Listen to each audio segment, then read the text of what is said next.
ଜାନୁଆରୀ 2026 ପ୍ରାତଃ ମୁରଲୀ। ବାବା କହୁଛନ୍ତି ମିଠେ ବଚେ। ବାବାଙ୍କ ଶ୍ରୀମତକୁ ସମ୍ମାନ ଦେବା ଅର୍ଥ କେବେ ବି ମୁରଲୀ ଶୁଣିବା ବନ୍ଦ ନ କରିବା ଏବଂ ପ୍ରତ୍ୟେକ ଆଜ୍ଞାକୁ ପାଳନ କରିବା। ବାବାଙ୍କ ଶ୍ରୀମତକୁ ସମ୍ମାନ ଦେବା ଅର୍ଥ କେବେ ବି ମୁରଲୀ ଶୁଣିବା ବନ୍ଦ ନ କରିବା ଏବଂ ପ୍ରତ୍ୟେକ ଆଜ୍ଞାକୁ ପାଳନ କରିବା।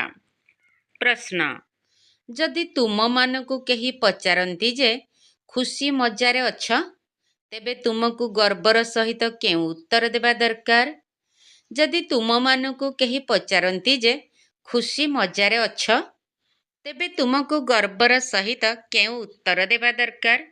ଉତ୍ତର: ତାଙ୍କୁ କୁହ, ବ୍ରହ୍ମଲୋକ ନିବାସୀ ପରମାତ୍ମାଙ୍କୁ ପାଇବାର ଚିନ୍ତା ଥିଲା। ଏବେ ସେ ମିଳିଗଲେ, ଆଉ କ'ଣ ବାକି ରହିଲା? ପାନା ଥା ସୋ ପାଲିଆ, ଅର୍ଥାତ୍ ଯାହା କିଛି ପାଇବାର ଥିଲା ତାହା ପାଇଗଲି। ତୁମ ଈଶ୍ୱରୀୟ ସନ୍ତାନମାନଙ୍କୁ କୌଣସି କଥାର ଚିନ୍ତା ନାହିଁ। ତୁମକୁ ତ ସ୍ୱୟଂ ପରମାତ୍ମା ପିତା ନିଜର କରିନେଲେ। ତୁମ ମୁଣ୍ଡ ଉପରେ ରାଜ ମୁକୁଟ ରଖିଦେଲେ। ତୁମର ଆଉ କ'ଣ ଚିନ୍ତା ରହିଲା? ଓମ୍ ଶାନ୍ତି।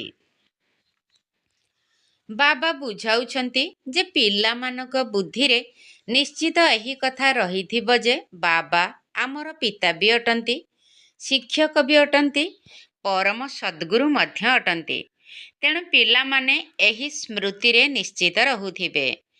ଏହିଭଳି ବାବାଙ୍କୁ ମନେ ପକାଇବା କେବେ ବି କେହି ଶିଖାଇ ପାରିବେ ନାହିଁ। ବାବା ହିଁ କଳ୍ପ କଳ୍ପ ଆସି ଶିଖାଉଛନ୍ତି। ସେ ହିଁ ଜ୍ଞାନର ସାଗର ପତିତ ପାବନ ଅଟନ୍ତି। ସେ ଆମର ପିତା ମଧ୍ୟ ଅଟନ୍ତି, ଶିକ୍ଷକ ମଧ୍ୟ ଅଟନ୍ତି ଏବଂ ଗୁରୁ ମଧ୍ୟ ଅଟନ୍ତି। ଏହି କଥା ଏବେ ହିଁ ତୁମକୁ ବୁଝାଯାଉଛି, ଯେବେ କି ଜ୍ଞାନର ତୃତୀୟ ନେତ୍ର ମିଳିଯାଇଛି। ଯଦିଓ ପିଲାମାନେ ସବୁ କଥା ବୁଝିପାରୁଥିବେ, କିନ୍ତୁ ବାବାଙ୍କୁ ହିଁ ଭୁଲି ଯାଉଛନ୍ତି। ତେଣୁ ଶିକ୍ଷକ ଏବଂ ଗୁରୁ ମଧ୍ୟ କିପରି ମନେ ପଡ଼ିବେ?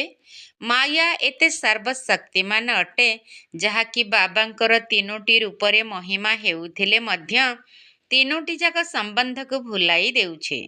ପିଲାମାନେ ମଧ୍ୟ ପତ୍ର ଲେଖୁଛନ୍ତି, ବାବା ଆମେ ଭୁଲି ଯାଉଛୁ, ମାୟା ଏତେ ପ୍ରବଳ।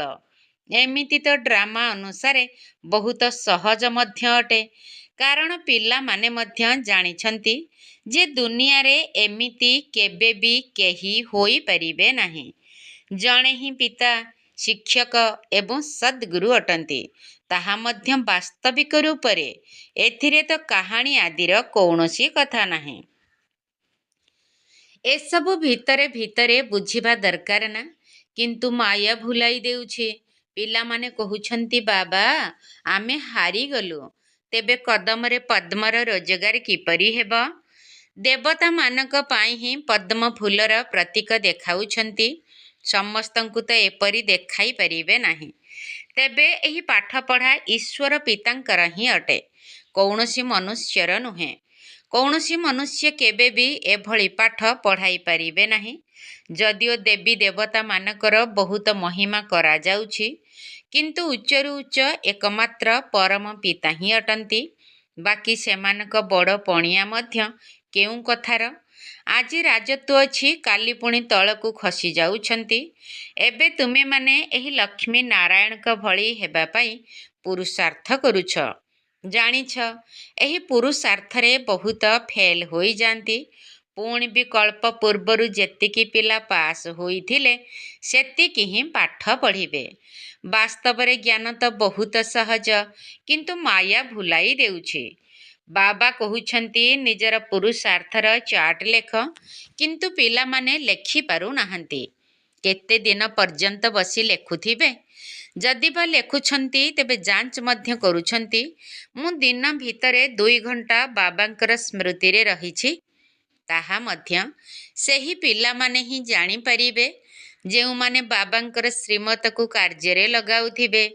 ବାବା ମଧ୍ୟ ଭାବୁଛନ୍ତି ଏମାନଙ୍କୁ ତ ଲଜ୍ଜା ଲାଗୁଥିବ, ନଚେତ୍ ଶ୍ରୀମତକୁ ପାଳନ କରିବା ଉଚିତ।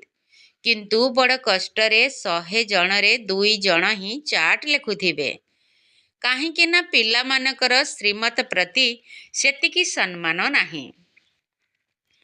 ମୁରଲି ମିଳୁଥିଲେ ମଧ୍ୟ ପଢ଼ୁନାହାନ୍ତି, ଏମିତି ତ ନିଶ୍ଚିତ ମନକୁ ଆସୁଥିବ ଯେ ବାବା ତ ସତ କଥା ହିଁ କହୁଛନ୍ତି। ମୁଁ ତ ନିଜେ ମୁରଲି ଠିକ୍ ଭାବରେ ପଢ଼ୁନାହିଁ, ତେବେ ଅନ୍ୟକୁ କ'ଣ ବୁଝାଇବି? କିଛି ସମୟ ଯୋଗ କରିଲେ ଓମ୍ ଶାନ୍ତି। ଆତ୍ମିକ ପିତା ଆତ୍ମିକ ସନ୍ତାନମାନଙ୍କୁ ବୁଝାଉଛନ୍ତି। ଏ କଥା ତ ପିଲାମାନେ ନିଶ୍ଚିତ ଭାବରେ ବୁଝିପାରୁଛନ୍ତି ଯେ ଆମେ ସମସ୍ତେ ଆତ୍ମା ହିଁ ଅଟୁ। ଆମକୁ ପରମପିତା ପରମାତ୍ମା ପାଠ ପଢ଼ାଉଛନ୍ତି। ତେବେ ସେ କ'ଣ କହୁଛନ୍ତି? ଯଦି ମୋତେ ମନେ ପକାଇବ ତେବେ ତୁମେ ସ୍ୱର୍ଗ ଦୁନିଆର ମାଲିକ ହେବ। ଏଥିରେ ପିତାଙ୍କ ସହିତ ପାଠପଢ଼ା, ଶିକ୍ଷକ ଏବଂ ଗୁରୁ ତିନୋଟି ଯାକ ସମ୍ବନ୍ଧ ସାବ୍ୟସ୍ତ ହୋଇଗଲା। ଅଳ୍ପ ଶବ୍ଦରେ ହିଁ ସାରା ଜ୍ଞାନ ଆସିଗଲା।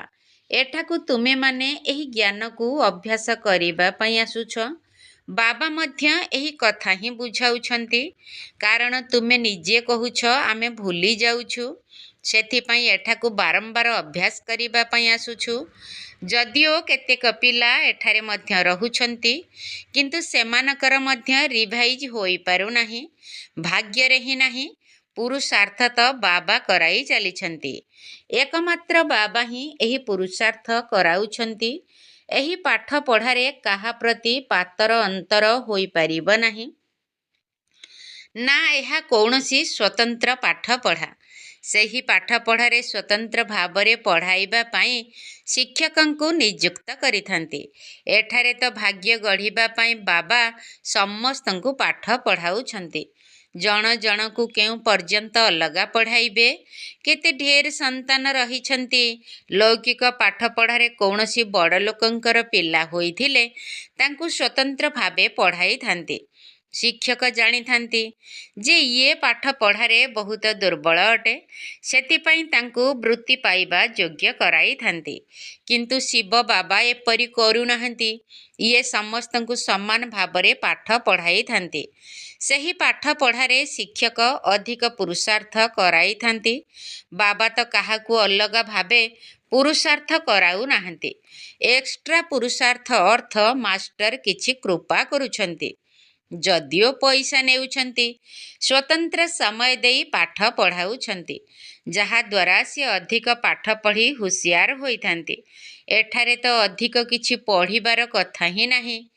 ବାବାଙ୍କର ତ କଥା ହିଁ ଅଲଗା, ଯିଏକି ଏକମାତ୍ର ମହାମନ୍ତ୍ର ଦେଉଛନ୍ତି ମନ୍ ମନା ଭବ। ଯୋଗ ଦ୍ୱାରା କ'ଣ ହୋଇଥାଏ ଏ କଥା ମଧ୍ୟ ଜାଣିଛ ଯେ ବାବା ହିଁ ପତିତ ପାବନ ଅଟନ୍ତି। ତାଙ୍କୁ ମନେ ପକାଇଲେ ହିଁ ପବିତ୍ର ହେବୁ। ଏବେ ତୁମ ପାଖରେ ଜ୍ଞାନ ଅଛି। ତୁମେମାନେ ଯେତିକି ଯୋଗ କରିବ ସେତିକି ପାବନ ହେବ। ଯଦି କମ୍ ଯୋଗ କରିବ ତେବେ କମ୍ ପବିତ୍ର ହେବ। ଏସବୁ ତୁମମାନଙ୍କ ପୁରୁଷାର୍ଥ ଉପରେ ନିର୍ଭର କରୁଛି। ବେହଦ୍ର ବାବାଙ୍କୁ ମନେ ପକାଇଲେ ଆମେମାନେ ଲକ୍ଷ୍ମୀ ନାରାୟଣ ହେବୁ। ତାଙ୍କର ମହିମା ତ ସମସ୍ତେ ଜାଣିଛନ୍ତି। କହୁଛନ୍ତି ମଧ୍ୟ ଆପଣ ପୁଣ୍ୟ ଆତ୍ମା, ଆମେ ପାପାତ୍ମା ଅଟୁ। ଦେଖ ଢେର ମନ୍ଦିର ତିଆରି ହୋଇଛି, ତେବେ ସେଠାକୁ ସମସ୍ତେ କ'ଣ କରିବାକୁ ଯାଆନ୍ତି? ଦର୍ଶନ ଦ୍ୱାରା କିଛି ତ ଫାଇଦା ହୁଏ ନାହିଁ। ଜଣେ ଆଉ ଜଣକୁ ଦେଖି ମନ୍ଦିରକୁ ଯାଆନ୍ତି, ବାସ୍ ଦର୍ଶନ କରି ଚାଲି ଆସନ୍ତି। ଅମୁକ ତୀର୍ଥଯାତ୍ରା କରିବାକୁ ଯାଉଛି, ମୁଁ ମଧ୍ୟ ଯିବି। ଏହାଦ୍ୱାରା କ'ଣ ହେବ? କିଛି ବି ନୁହେଁ। ତୁମେମାନେ ମଧ୍ୟ ଏହିଭଳି ଅନେକ ଥର ତୀର୍ଥଯାତ୍ରା କରିଛ। ଅନ୍ୟ ପର୍ବ ପାଳନ କରିବା ଭଳି ଏହି ଯାତ୍ରାକୁ ମଧ୍ୟ ପର୍ବ ବୋଲି ଭାବୁଛନ୍ତି। ଏବେ ତୁମେମାନେ ଏହି ଯୋଗର ଯାତ୍ରାକୁ ଏକ ପର୍ବ ବୋଲି ଭାବୁଛ ଏବଂ ଯୋଗର ଯାତ୍ରାରେ ରହୁଛ। ଏକମାତ୍ର ଶବ୍ଦ ହେଉଛି ମନ୍ମନା ଭବ। ତୁମର ଏହା ଅନାଦି ଯାତ୍ରା ଅଟେ। ସେମାନେ ମଧ୍ୟ କହୁଛନ୍ତି ଏହି ଯାତ୍ରା ଆମେମାନେ ଅନାଦି କାଳରୁ କରିଆସିଛୁ। କିନ୍ତୁ ତୁମେମାନେ ଏବେ ଜ୍ଞାନଯୁକ୍ତ କଥା କହୁଛ ଯେ ଆମେ କଳ୍ପ କଳ୍ପ ଏହି ଯାତ୍ରା କରିଆସିଛୁ ଏବଂ ବାବା ହିଁ ଆସି ଏହି ଯାତ୍ରା ଶିଖାଉଛନ୍ତି। ସେମାନେ ଜନ୍ମ ଜନ୍ମାନ୍ତର 4 ଧାମର ଯାତ୍ରା କରୁଛନ୍ତି। ଏବେ ବେହଦ୍ର ବାବା କହୁଛନ୍ତି ମୋତେ ସ୍ମରଣ କରିଲେ ତୁମେମାନେ ପାବନ ହୋଇଯିବ। ଏକଥା ତ ଆଉ କେହି ବି କହୁନାହାନ୍ତି ଯେ ତୁମେମାନେ ଯୋଗର ଯାତ୍ରା ଦ୍ୱାରା ପାବନ ହୋଇଯିବ। ମନୁଷ୍ୟ ଯାତ୍ରା କରିବା ସମୟରେ ପବିତ୍ର ରହିଥାନ୍ତି। ଆଜିକାଲି ତ ସେଠାରେ ମଧ୍ୟ ଖରାପ କର୍ମ କରୁଛନ୍ତି, ପବିତ୍ର ରହୁନାହାନ୍ତି। ଏହି ଆଧ୍ୟାତ୍ମିକ ଯାତ୍ରା ବିଷୟରେ ତ କାହାକୁ ଜଣା ନାହିଁ। ଏବେ ବାବା ତୁମମାନଙ୍କୁ କହୁଛନ୍ତି, ଏହା ହିଁ ପ୍ରକୃତ ଯୋଗର ଯାତ୍ରା।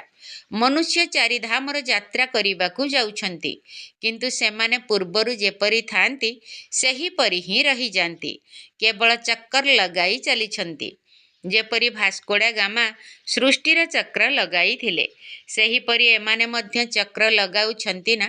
ଗୀତ ମଧ୍ୟ ଅଛି ନା, ଚତୁର୍ଦିଗ ଚକ୍ର ଲଗାଇଲେ ତଥାପି ଦୂରରେ ରହିଲେ। ଭକ୍ତି ମାର୍ଗରେ ତ କେହି ବି ଭଗବାନଙ୍କ ସହିତ ମିଶାଇ ପାରିବେ ନାହିଁ।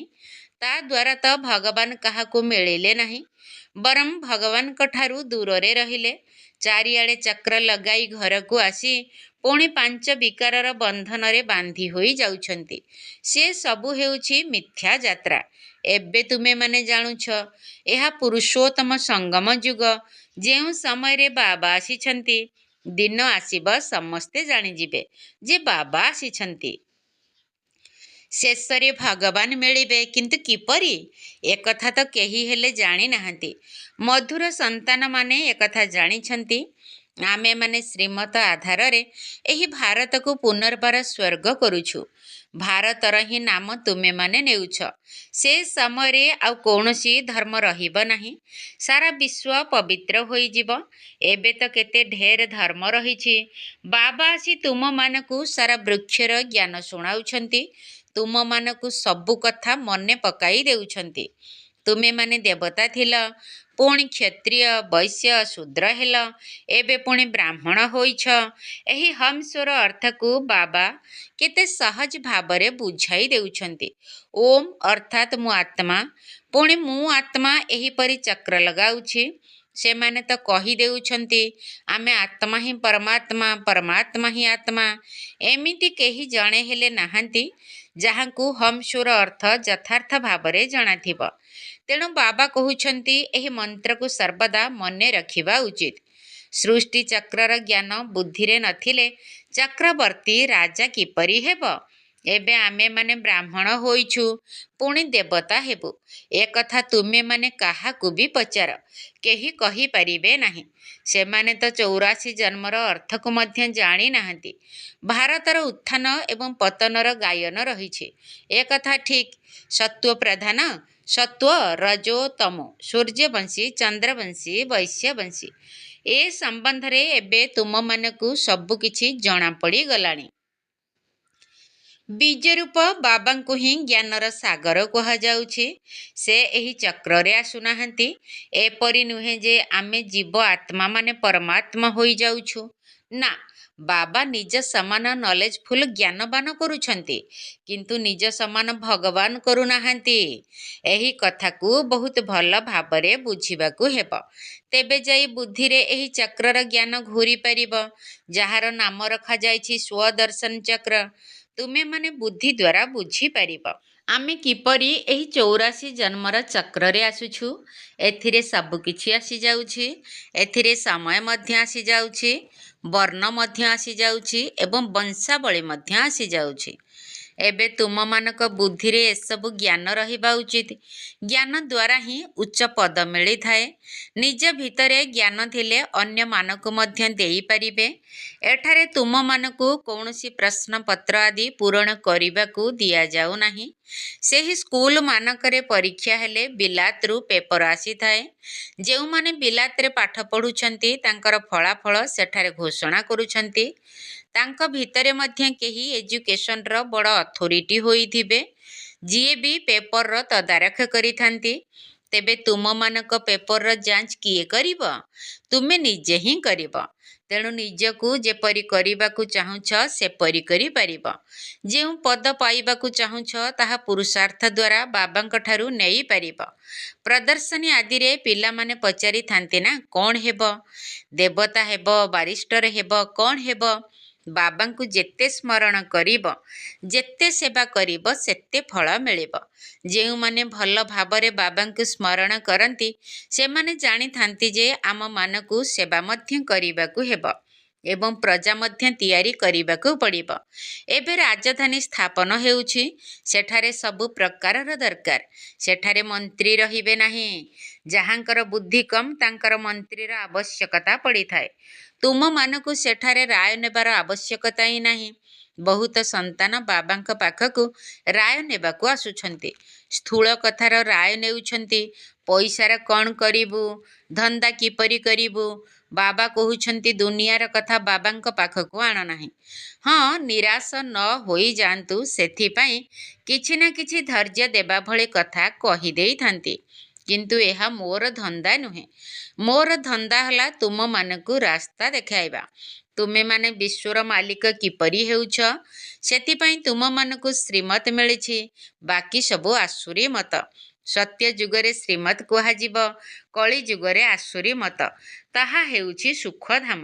ସେଠାରେ କେହି ଏଭଳି ପଚାରିବେ ନାହିଁ ଯେ ଖୁସି ମଜାରେ ଅଛ, ସ୍ୱାସ୍ଥ୍ୟ ଠିକ୍ ଅଛି। ଏହି ଶବ୍ଦ ସେଠାରେ ରହିବ ନାହିଁ। ଏଠାରେ ଏକଥା ପଚରା ଯାଉଛି, କୌଣସି ଅସୁବିଧା ନାହିଁ ତ, ରାଜି ଖୁସି ଅଛ। ଏଥିରେ ମଧ୍ୟ ବହୁତ କଥା ଆସିଯାଉଛି। ସେଠାରେ ଦୁଃଖ ହିଁ ନାହିଁ ଯାହାକି ପଚାରିବାକୁ ପଡ଼ିବ। ଏହା ଦୁଃଖର ଦୁନିଆ। ବାସ୍ତବରେ ତୁମମାନଙ୍କୁ ଏପରି କେହି ପଚାରି ପାରିବେ ନାହିଁ। ଯଦିଓ ମାୟା ତଳକୁ ଖସାଉଛି, କିନ୍ତୁ ବାବା ତ ମିଳିଛନ୍ତି ନା। ତୁମେ କହିବ କ'ଣ ରାଜି ଖୁସି କଥା ପଚାରୁଛ? ଆମେ ଈଶ୍ୱରଙ୍କର ସନ୍ତାନ, ଆମକୁ ରାଜି ଖୁସି କଥା କ'ଣ ପଚାରୁଛ? ଚିନ୍ତା ଥିଲା ପାର ବ୍ରହ୍ମରେ ଥିବା ପରମାତ୍ମାଙ୍କର। ସିଏ ମିଳିଗଲେ ପୁଣି କାହାର ଚିନ୍ତା? ଏକଥା ସର୍ବଦା ମନେ ପକାଇବା ଉଚିତ। ଆମେ କାହାର ସନ୍ତାନ? ତୁମମାନଙ୍କ ବୁଦ୍ଧିରେ ଏବେ ଜ୍ଞାନ ଅଛି ଯେ ଆମେମାନେ ପାବନ ହୋଇଗଲେ ଲଢ଼େଇ ଆରମ୍ଭ ହୋଇଯିବ। ତେଣୁ ଯଦି କେହି ତୁମମାନଙ୍କୁ ପଚାରୁଛନ୍ତି ଯେ ତୁମେମାନେ ଖୁସିରେ ଅଛ, ତେବେ କୁହ ଆମେମାନେ ସର୍ବଦା ରାଜି ଖୁସି ଅଛୁ। ରୋଗରେ ପଡ଼ିଲେ ମଧ୍ୟ ବାବାଙ୍କ ସ୍ମୃତିରେ ରୁହ। ତୁମେମାନେ ସ୍ୱର୍ଗଠାରୁ ମଧ୍ୟ ଏଠାରେ ଅଧିକ ଖୁସି ରାଜି ଅଛ। ଯଦି ସ୍ୱର୍ଗର ବାଦଶାହୀ ଦେଉଥିବା ବାବା ମିଳିଛନ୍ତି, ଯିଏ ଆମକୁ ଏତେ ଯୋଗ୍ୟ କରୁଛନ୍ତି, ତେବେ ଆମେ କାହିଁକି ଚିନ୍ତା କରିବୁ? ଈଶ୍ୱରଙ୍କ ସନ୍ତାନମାନଙ୍କର ଚିନ୍ତା କ'ଣ? ସେଠାରେ ଦେବତାମାନଙ୍କର ମଧ୍ୟ କୌଣସି ଚିନ୍ତା ରହିବ ନାହିଁ। ଦେବତାମାନଙ୍କ ଉପରେ ତ ଈଶ୍ୱର ଅଛନ୍ତି। ତେଣୁ ଈଶ୍ୱରଙ୍କ ସନ୍ତାନଙ୍କର ଚିନ୍ତା କାହିଁକି ରହିବ? ବାବା ଆମକୁ ପଢ଼ାଉଛନ୍ତି। ବାବା ଆମର ଶିକ୍ଷକ, ସତ୍‌ଗୁରୁ ଅଟନ୍ତି। ବାବା ଆମ ଉପରେ ଏବେ ମୁକୁଟ ରଖୁଛନ୍ତି। ଆମେ ମୁକୁଟଧାରୀ ହେଉଛୁ। ତୁମେ ଜାଣିଛ ଆମକୁ କିପରି ବିଶ୍ୱର ମୁକୁଟ ମିଳୁଛି। ବାବା ମୁକୁଟ ରଖୁନାହାନ୍ତି, ଏ କଥା ମଧ୍ୟ ତୁମେମାନେ ଜାଣିଛ। ସତ୍ୟ ଯୁଗରେ ବାପା ନିଜର ପୁତ୍ରର ମୁଣ୍ଡରେ ମୁକୁଟ ପିନ୍ଧାଇଥାନ୍ତି। ଏହି କଥାକୁ ଇଂରାଜୀରେ କ୍ରାଉନ୍ ପ୍ରିନ୍ସ କୁହାଯାଉଛି। ଏଠାରେ ପିତାଙ୍କର ମୁକୁଟ ପିଲାମାନଙ୍କୁ ମିଳିବା ପର୍ଯ୍ୟନ୍ତ ପିଲାମାନଙ୍କର ଉତ୍କଣ୍ଠା ରହିଥାଏ। ବାପା କେବେ ମୃତ୍ୟୁବରଣ କରିବେ, ତେବେ ଆମ ମୁଣ୍ଡକୁ ମୁକୁଟ ଆସିବ। ଆଶା ରହିଥାଏ ଯେ ରାଜକୁମାରରୁ ମହାରାଜା ହେବୁ। ସେଠାରେ ତ ଏପରି କଥା ନାହିଁ। ନିଜ ସମୟରେ କାଇଦା ଅନୁସାରେ ବାପା ପିଲାମାନଙ୍କୁ ରାଜ ମୁକୁଟ ଦେଇ ଦୂରେଇ ଯାଆନ୍ତି। ସେଠାରେ ବାନପ୍ରସ୍ଥର ଚର୍ଚ୍ଚା ହେବ ନାହିଁ। ପିଲାମାନଙ୍କୁ ମହଲ ଆଦି ତିଆରି କରି ଦେଇଥାନ୍ତି। ତାଙ୍କର ସବୁ ଆଶା ପୂରା ହୋଇଯାଏ। ତୁମେ ଜାଣିଛ ସତ୍ୟ ଯୁଗରେ ସୁଖ ହିଁ ସୁଖ ରହିଛି। ବାସ୍ତବରେ ସବୁ ସୁଖ ସେତେବେଳେ ମିଳିବ ଯେତେବେଳେ ତୁମେମାନେ ସେଠାକୁ ଯିବ। ତୁମେମାନେ ଜାଣିବ ସ୍ୱର୍ଗରେ କ'ଣ ହେବ। ଗୋଟିଏ ଶରୀର ଛାଡ଼ି ପୁଣି କୁଆଡ଼େ ଯିବ? ଏବେ ବାସ୍ତବରେ ବାବା ତୁମମାନଙ୍କୁ ପାଠ ପଢ଼ାଉଛନ୍ତି। ତୁମେମାନେ ଜାଣିଛ ଯେ ଆମେମାନେ ସତରେ ସ୍ୱର୍ଗକୁ ଯିବୁ। ସେମାନେ ତ କହି ଦେଉଛନ୍ତି ଆମେ ସ୍ୱର୍ଗକୁ ଯିବୁ, କିନ୍ତୁ ସ୍ୱର୍ଗ କାହାକୁ କୁହାଯାଉଛି ଏକଥା ଜାଣିନାହାନ୍ତି। ତୁମେମାନେ ଜନ୍ମ ଜନ୍ମାନ୍ତର ଏହି ଅଜ୍ଞାନ କଥା ସବୁ ଶୁଣି ଆସିଛ। ଏବେ ବାବା ତୁମକୁ ସତ୍ୟ କଥା ଶୁଣାଉଛନ୍ତି। ଆଚ୍ଛା, ମିଠା ମିଠା ଶିକିଲ ଦେ ସନ୍ତାନମାନଙ୍କ ପ୍ରତି ମାତା ପିତା ବାପ ଦାଦାଙ୍କର ମଧୁର ସ୍ନେହ ସମ୍ପନ୍ନ ଶୁଭେଚ୍ଛା ଏବଂ ସୁପ୍ରଭାତ। ଆତ୍ମିକ ପିତାଙ୍କର ଆତ୍ମିକ ସନ୍ତାନମାନଙ୍କୁ ନମସ୍ତେ। ଆମ ଆତ୍ମିକ ସନ୍ତାନମାନଙ୍କର ଆତ୍ମିକ ବାପ ଦାଦାଙ୍କୁ ନମସ୍ତେ ନମସ୍ତେ ନମସ୍ତେ ଏବଂ ସୁପ୍ରଭାତ।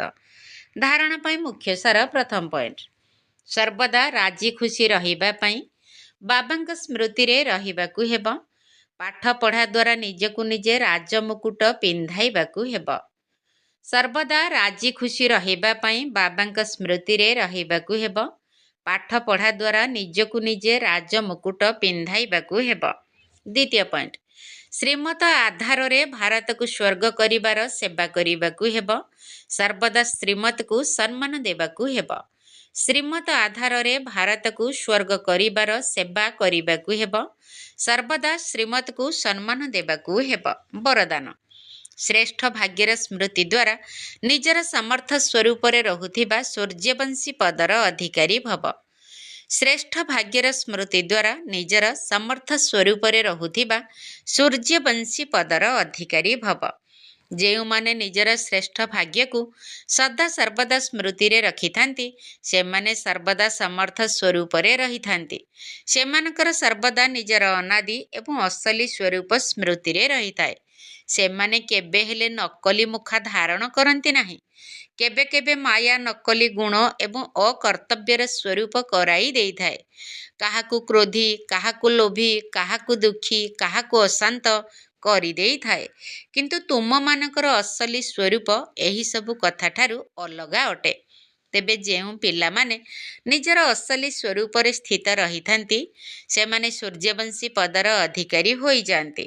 ସ୍ଲୋଗାନ: ଯଦି ସମସ୍ତଙ୍କ ପ୍ରତି ଦୟାଳୁ ହେବ, ତେବେ ଅହଙ୍କାର ଏବଂ ଅନୁମାନ ସମାପ୍ତ ହୋଇଯିବ। ଯଦି ସମସ୍ତଙ୍କ ପ୍ରତି ଦୟାଳୁ ହେବ, ତେବେ ଅହଙ୍କାର ଏବଂ ଅନୁମାନ ସମାପ୍ତ ହୋଇଯିବ।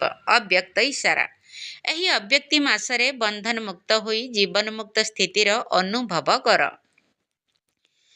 ଯେବେକି ତୁମମାନଙ୍କର ରଚନା କମଳ ପୁଷ୍ପ ଜଳ ଭିତରେ ରହି ମଧ୍ୟ ଜଳର ବନ୍ଧନ ଅର୍ଥାତ୍ ସ୍ପର୍ଶଠାରୁ ମୁକ୍ତ ଅଟେ, ତେବେ ରଚନା ଭିତରେ ଯଦି ଏହିଭଳି ବିଶେଷତା ରହିଛି, ତାହେଲେ କ'ଣ ମାଷ୍ଟର ରଚୟିତାଙ୍କ ଭିତରେ ଏହି ବିଶେଷତା ରହିପାରିବ ନାହିଁ? ଯଦି କେବେ କୌଣସି ବନ୍ଧନରେ ବାନ୍ଧି ହୋଇ ଯାଉଛ, ତେବେ ନିଜ ସମ୍ମୁଖରେ ଏହି କମଳ ପୁଷ୍ପର ଦୃଷ୍ଟାନ୍ତକୁ ରଖ। ଯେ କମଳ ପୁଷ୍ପ ଯଦି ନ୍ୟାରା ଏବଂ ପ୍ୟାରା ରହିପାରୁଛି, ତେବେ କ'ଣ ମାଷ୍ଟର ସର୍ବଶକ୍ତିବାନ ଆତ୍ମା ନ୍ୟାରା ପ୍ୟାରା ହୋଇପାରିବ ନାହିଁ? ଏହାଦ୍ୱାରା ସଦାକାଳ ପାଇଁ ନ୍ୟାରା ପ୍ୟାରା ହୋଇଯିବ। ଓମ୍ ଶାନ୍ତି। ସତ୍ୟ ପିତା ସହ ସତ୍ୟରେ ରହିଣ, ସତ୍ୟ ପିତା ସହ ସତ୍ୟରେ ରହିଣ, ହୋଇଯିବା ସମର୍ପଣ, ହୋଇଯିବା ସମର୍ପଣ।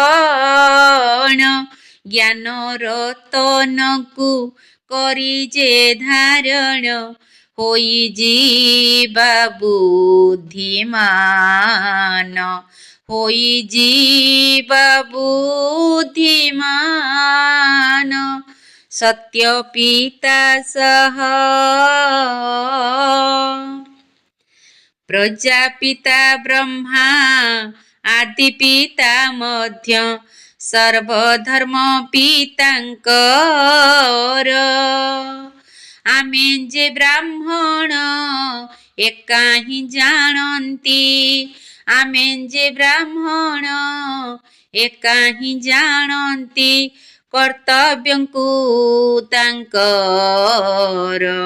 84 ଚକ୍ର ଘୁରୁଛି କିପରି, 84 ଚକ୍ର ଘୁରୁଛି କିପରି, ବୁଦ୍ଧିରେ ରଖିଛେ ଜ୍ଞାନ, ହୋଇଯିବା ସମର୍ପଣ। ସତ୍ୟ ପିତା ସହ କରିଥିଲେ ପାପ କହିଦେବା ଖୋଲି, ବାବାଙ୍କ ସମ୍ମୁଖେ ବସି। ନହେଲେ ଭୋଗିବା 100 ଗୁଣା ଦଣ୍ଡ, ପୁଣି ହରାଇବା ଖୁସି। ଶ୍ରୀମତ ଆଧାରେ ଚାଲିଣା ସର୍ବଦା, ଶ୍ରୀମତ ଆଧାରେ ଚାଲିଣ ସର୍ବଦା, କରୁଥିବା ଶ୍ରେଷ୍ଠ କର୍ମ, ହୋଇଯିବା ସମର୍ପଣ। ସତ୍ୟ ପିତା ସହ ସାକ୍ଷୀ ପଣିଆର ସ୍ଥିତେ ସ୍ଥିତ ରହି, ଏକର ସେ ରହିଥିବା। ଡ୍ରାମାର ଜ୍ଞାନକୁ ଅନୁଭବ କରି କଲ୍ୟାଣକାରୀ ଯେ ହେବା ସମୟକୁ ସଦା ସଫଳ କରିବା ସମୟକୁ ସଦା ସଫଳ କରିବା ତାହା ଅମୂଲ୍ୟ ଭାବିଣ ହୋଇଯିବା ସମର୍ପଣ ସତ୍ୟ ପିତା ସହ ସତ୍ୟରେ ରହିଣ ସତ୍ୟ ପିତା ସହ ସତ୍ୟରେ ରହିଣ ହୋଇଯିବା ସମର୍ପଣ ହୋଇଯିବା ସମର୍ପଣ ଜ୍ଞାନ ରତନକୁ କରି ଯେ ଧାରଣ ହୋଇଯିବା ବୁଦ୍ଧିମାନ ହୋଇଯିବା ବୁଦ୍ଧିମାନ ସତ୍ୟ ପିତା ସହ